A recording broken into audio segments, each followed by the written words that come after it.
Shalom. First, I'd like to say Brakfar Yahweh Bashim Shai. Double honors to the elders. Double honors unto the elders and apostles of GreatMillStone.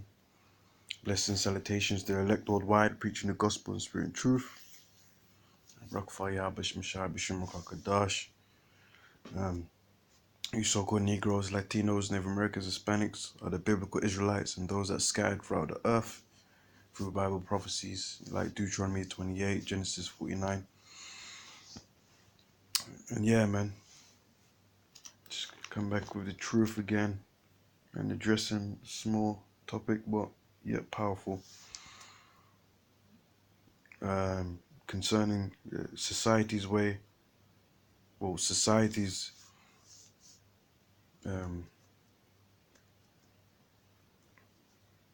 lifestyle that has been portrayed throughout years is to be, fake, to be delusional, self-centered, narcissist behavior, lovers of self, sensitive, unable to face reality, or face the truth, or to look in a mirror and examine themselves. Oh man, people in this society, they don't like to be rebuked. They don't like to face criticism. They don't like to be criticized. They don't like to face judgment. Rather, they love to be pampered, to be taken care of, even when they've done wrong. They don't want to see what they've done wrong and what harm they're causing to themselves and others. And when you're in this truth, with brothers, you gotta be real. You gotta be open for rebuke. You gotta take your brother out of sin, because in this truth, you have to be your brother's keeper, man. You can't come with that Cain spirit. You gotta, you gotta be brotherly. One way of showing being brotherly is, talking, reasoning, rebuking, and stuff like that, I'm getting the scriptures. This is Proverbs chapter 6, verse 23, and it says, "For the commandment is a lamp, and the law is a light." Yeah? Light shines in darkness. Light is more powerful than darkness. And Yahweh Shai, he represents that light, man. Yeah? He's that righteous beacon. He is the word. Yeah? He comes in a volume of the books, and the book is filled with what? Prophecies, the law, statute, and commandments. Yeah? And teachings. And it says, "And reproofs of instruction are the way of life." That's the true lifestyle, how it's supposed to be. And reproofs of instruction are the way of life. So I looked up reproof and definition just on the Google. It said, an expression of blame or disapproval, and there's one brief definition it gives. If you go to the www.merriam-webster.com dictionary, and definition of reproof there says criticism. Criticism. It's like some words can't pronounce properly what a criticism for a fault, and it says rebuke after it. So when someone commits something wrong, like a sin, you're supposed to be faced with criticism. But the thing is, with this society, when someone is criticized, they take it as, oh, you're hating. They just classify everything as a hating when you want to make a point, or you're observing and making a judgment. They want to call it as hating. And when they do that, when they say, oh, you're just hating or stuff like that, they're just finding a way to avoid the rebuke, avoid the reality. You understand? That's the spirit of this society. That's the spirit of people today, which is unhealthy, man. Because the more you don't take rebuke, reproof, or criticism, then the more wickedness you're going to commit, and the heavier the judgment you're going to receive. The scripture says, for the wages of sin is death. Yeah? The scriptures also says, whatever the Most High is not mocked, for whatever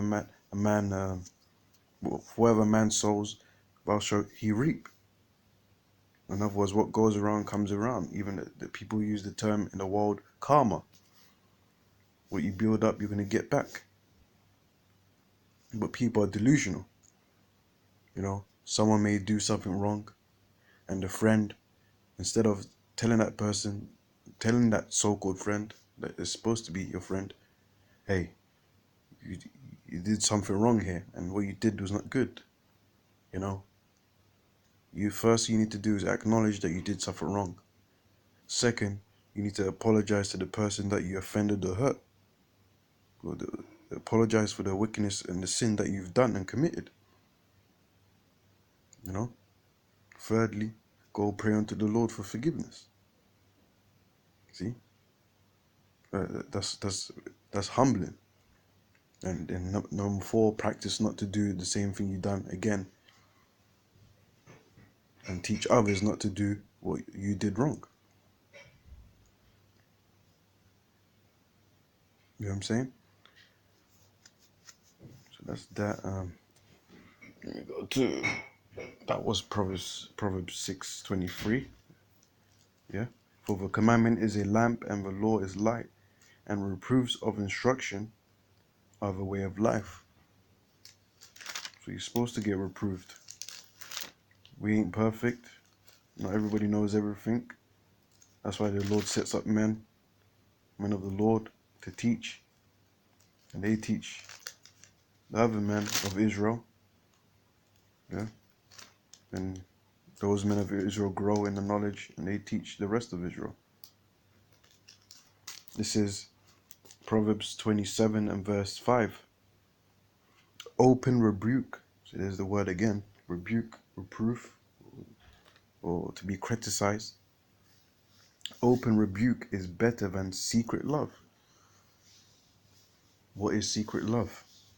Like I was just explaining or giving an analogy. You know? Always pampering your friend because that person is your friend. Well, then that means you're not a real friend. You're letting the person get away, being passive, dismissing the situation, you know, dismissing the problem. And when you dismiss the problem builds up and can get more weightier, and then when it finally explodes, it will be out of control, and it will be harder to handle and to manage, or to find a solution to deal with it. So when you see a problem, you identify it, and you got to rebuke it, man. Speak to your brother about it. Pray unto the Lord about it. No, get out of the way, man. Be men. Be confident, be men. And show actual love. You know, that tough love. You know? Here we go again at Leviticus.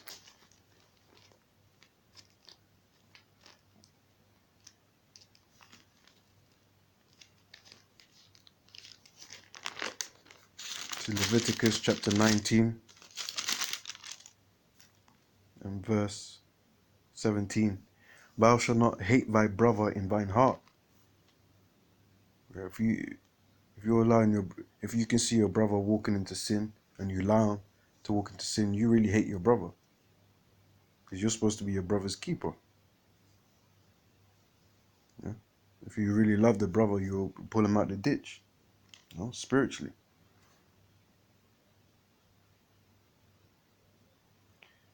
Thou shalt not hate thy brother in thine heart. Thou shalt in any wise rebuke. There it goes again, rebuke thy neighbor, which is your brother in his truth. Yeah, because Yahushua, he made it clear in the book of Mark, chapter 3, verse 33, I believe. He said, who's my mother, who's my brother, who's my sister? But those that do the will of the Most High. Yeah, those are your true brothers and sisters in the spirit. Yeah, us men that are teaching this word. And it says, thou shalt in any wise rebuke thy neighbor, criticize, yeah, tell him when he's wrong, when he's going off, and not suffer sin upon him. Don't allow the opportunity for sin to grow in the midst of you guys. You know? So learning this truth, we gotta analyze ourselves. I'm speaking to myself also, you know, because this world entices you to be sensitive, overly sensitive, to be fake, delusional, to be egotistical. But you gotta humble yourself in the truth. Yeah, you gotta humble yourself in the truth. Whatever rank you are, you know, the higher rank you are, the more humble you should be. Because it can get to you, man. You know?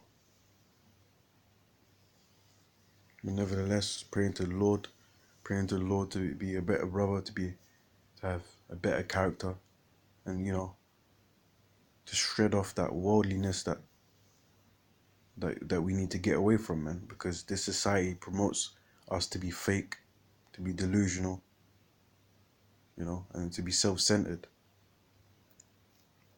you know, to be a narcissist. That's what all this online stuff, this social stuff is all about, you know, oneself. You know, how many likes you can get, how many followers you can get, you know, how many friends you have. Yeah. You got 5,000 friends, but you ain't spoke to them in real life.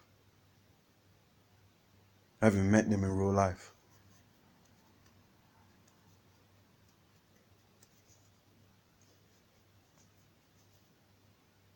You know? You know, no one appreciates the definition of a true friend, of a loyalty.